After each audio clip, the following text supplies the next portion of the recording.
విన్న వాక్యాన్ని గ్రహించకపోతే దుష్టుడు వచ్చి ఏం చేస్తాడంట? విన్న వాక్యాన్ని ఎత్తుకొని వెళ్ళిపోతాడంట.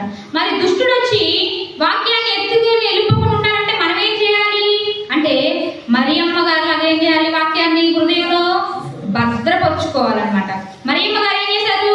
యేసుక్రీస్తు వారు మాట్లాడుతున్న ప్రతిసారి ఆ మాటలు ఏం చేసింది? బాధపడకుండా, విని విడిచిపెట్టకుండా హృదయంలో భద్రపరుచుకుంటూ వచ్చిందంట.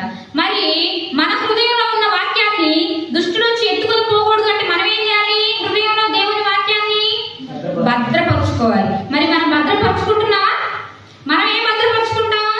విలువైన వస్తువుల్ని, లేదంటే బంగారాన్ని, లేదంటే పట్టు చీరను తీసుకొని